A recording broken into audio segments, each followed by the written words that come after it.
talking about how historically the Soviets had strong ties to the Middle East during the Cold War, how is it that America wasn't able to have good relationships with Jamal Nasser in Egypt, and that ended up being a strong foothold for the Soviets, and it led to a lot of the movements that are very anti-Israel, and they fought against Israel in a lot of the wars, like the Six Day War. What led to that?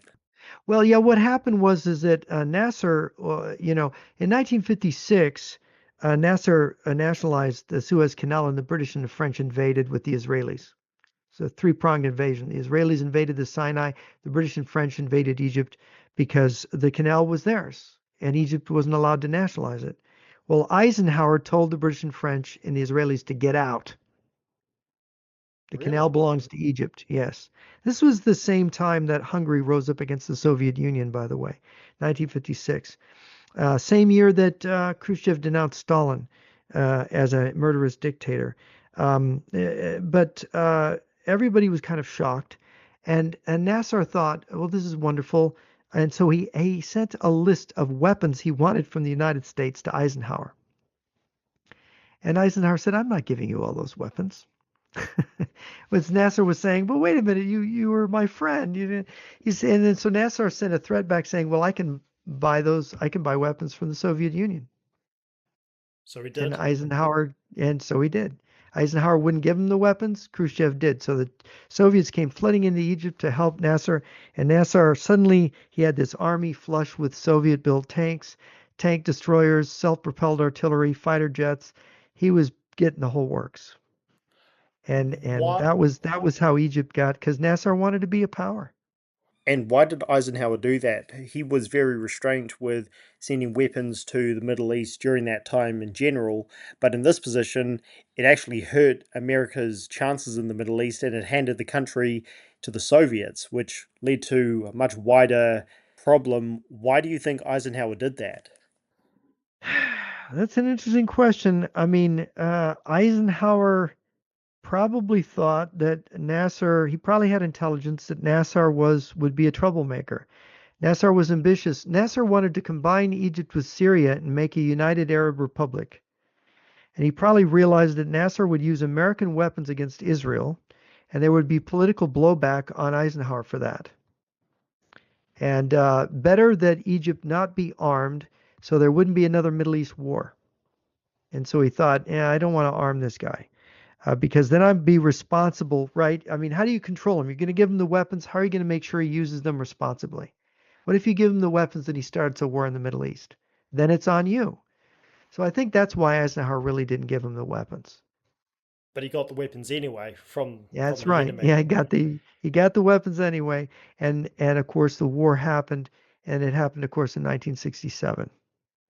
I Right. mean, quite a few years later. And after that, we had the PLO and also Yasser Arafat. They originated from Egypt. So, did the Soviets have direct influence over them in their negotiations with the Americans and Bill Clinton and the Zionists, or was that not even really an issue for them and they didn't play much of a role in Arafat or the PLO? Can you explain that? Arafat was born in Egypt and he pretended to be born in Palestine so he could be the head of the Palestinian Liberation Organization. Yasser Arafat was trained in Moscow in the Soviet Union. He was a communist. The PLO is a communist front organization. They are Marxist-Leninist.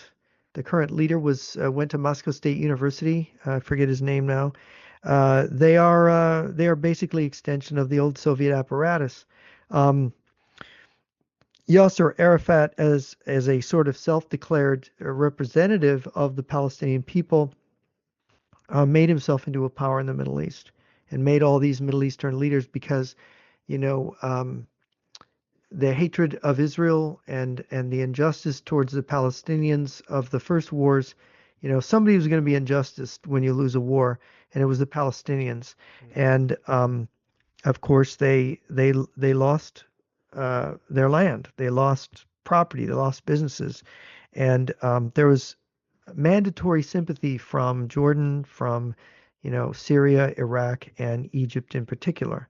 And so this was exploited, and the Soviets used Arafat as a wedge to exploit the sympathy for the Palestinians to make trouble in the Middle East.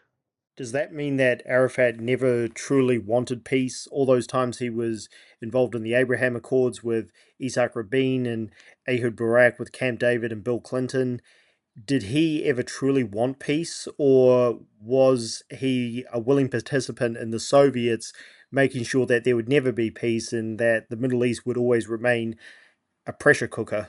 No, no, there was a chance back in the late 90s, and he made the intifadas. Arafat was not. Arafat was a tool of Moscow.